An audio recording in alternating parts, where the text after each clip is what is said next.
মানুষের জীবনের দাম কতটা সস্তা আপনারা চিন্তা করে দেখেন। একটা যানবাহন হঠাৎ করে খাদে পড়ে জায়গা, তারা তৎকালীন পদক্ষেপ নিয়ে উদ্ধার করার জন্য আমাদের বাংলাদেশের ভিতরে কোন রকম সরঞ্জাম নাই আছে? আমার তো ভাই জানা নাই।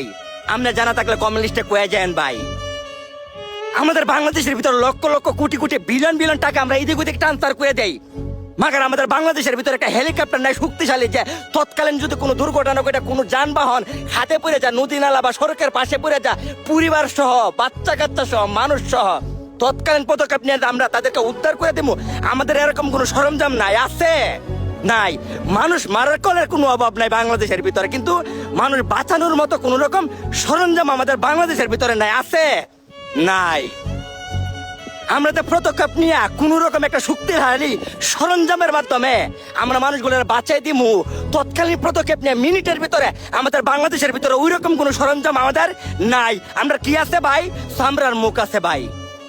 আমরা খালি দিনের পর দিন, রাতের পর রাত, মাসের পর মাস, বছরের পর বছর বহুত কথা বলে যাই বড় বড়, কিন্তু মানুষ বাঁচানোর জন্য আমাদের কোনো সরঞ্জাম নাই। আমরা খালি দেখাই যাবো ভাই, এদিক ওইদিক দুর্ঘটনা ঘটবো, 50 জন ছিল 30 জন নাই, 30 জন ছিল 15 জন নাই, 10 জনের আত্মাও নাই।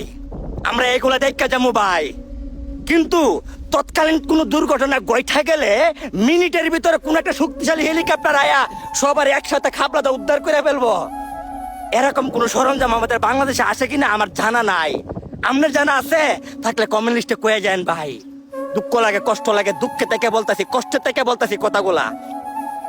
লক্ষ লক্ষ কোটি কোটি বিলিয়ন বিলিয়ন টাকা আমরা এইদিক ওইদিক ট্রান্সফার করে দেই ভাই, এদিক ওদিক ছুঁড়া মাইরা দেই, এইটা করে ওইটা করে, কিন্তু মানুষ বাঁচানোর জন্য আমরা কোনো কৌশল অবলম্বন করি না।